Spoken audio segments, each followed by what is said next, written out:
Honor Magic V2. Is it still the lightest and thinnest foldable phone out there? The answer is yes. But apart from that, is there any more features that makes it worth it and willing to fork out your hard-earned cash to buy this device as your daily driver? Well, to be honest, this is a premium device with premium price tag of 6,999 ringgit in Malaysia.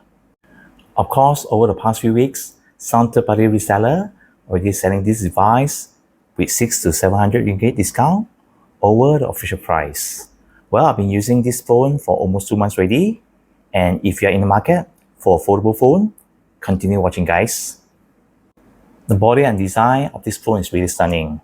It's very light at 237 grams only. Well, I'm talking about foldable phone standard here. And it's very thin at 4.8mm when it's open and 10mm when it's folded.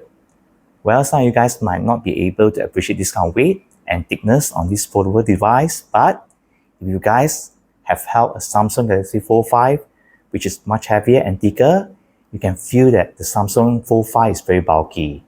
Well, I don't have the Fold 5 with me here to comparison, unfortunately, but seriously, personally, I really appreciate how thin and how light this Magic V2 to be used on a daily basis.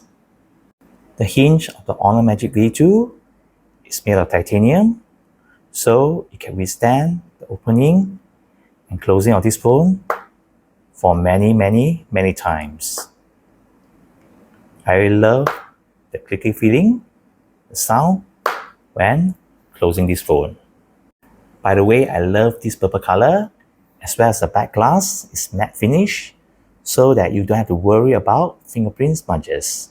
However, there's one nitpick that I have to mention is that the Magic V2 doesn't have any IP ratings certification whatsoever. So be extra careful not to drop this phone into the water. Talking about foldable device, definitely they'll have outer and also inner screen. Here I appreciate Honor's attention to details. It's very nicely built so that it's not only comfortable to hold with one hand, either the phone is open or folded. But also the outer and inner screen with tiny bezels are enjoyable to look at. And also when the Magic V2 is folded, it looks like a screen with most common flagship with 6.43 inch size with 20:9 aspect ratio, which is comfortable to look at. When the phone is folded, it looks like a regular phone. So it's actually similar to the latest Honor Magic 6 Pro. Both of them really look stunning. The inner screen size has a huge 7.92 inch, which is almost the screen size of an iPad mini, which can now fit into your pocket. Both inner and outer screens also OLED screen with LTPO that supports 120Hz refresh rate, which are very smooth when scrolling. There are two major things that I hear people concerned about: camera and gaming performance. Let me shed some lights here. Firstly, the triple camera setup, which is really capable to take good photos and videos in various situations. 50MP main camera with OIS and a 50MP ultra camera. Lastly, a 20MP telephoto lens, which can zoom up to 40x digitally.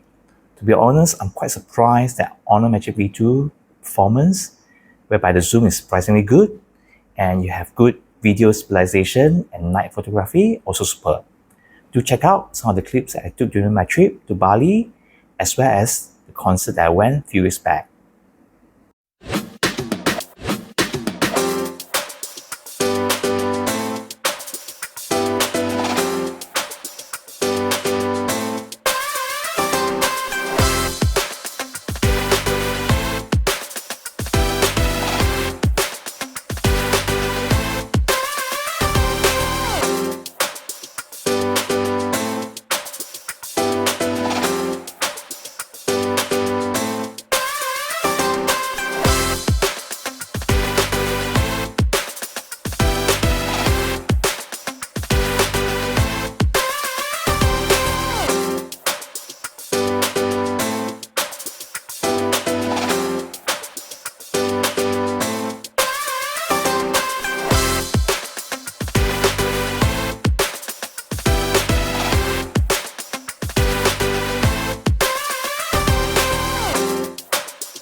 The Magic V2 is powered by last year's Snapdragon 8 Gen 2 processor, which is still powerful in 2024.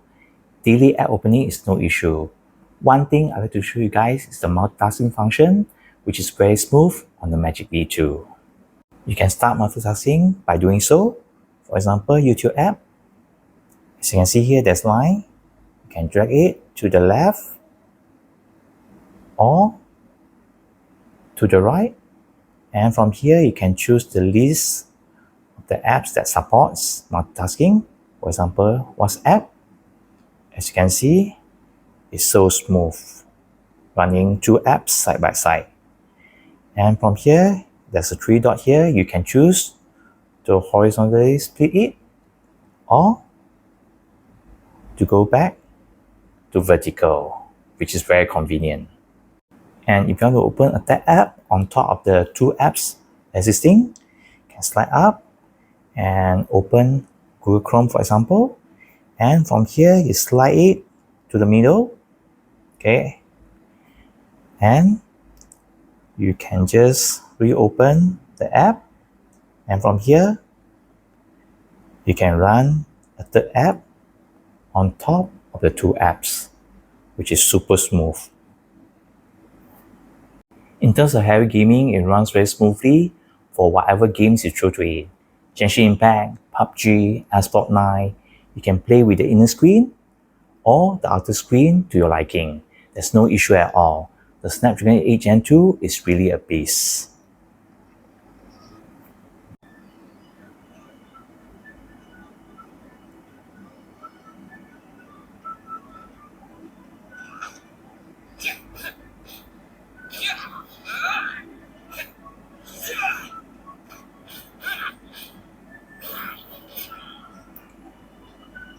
It's really enjoyable playing on the bigger screen. The display is stunning. As for the battery, the Magic V2 packs a huge 5000 mAh battery size, which is so far the biggest battery size in the foldable market.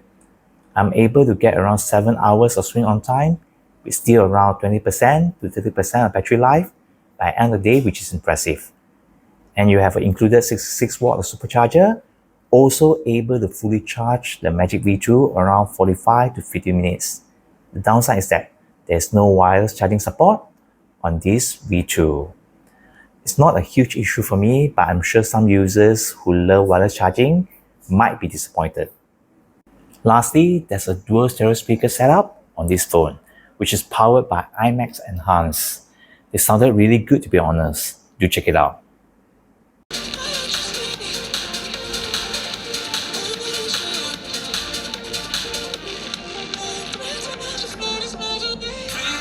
Can you give me some relief? I've been out here hiding like a thief. After using the Honor Magic V2 for almost 2 months, I never thought that I really enjoy foldable device so much. Mainly because it's so thin and light, plus the outer and inner screens are well balanced, making it so enjoyable watching videos and gaming. You have great camera performance, super battery life and charging performance. And if you are in the market for your first foldable device or to upgrade from your older foldable device, I would strongly recommend you guys to check out the latest Magic V2. Do let me know if you have any question. Until then, take care and stay safe. Peace guys.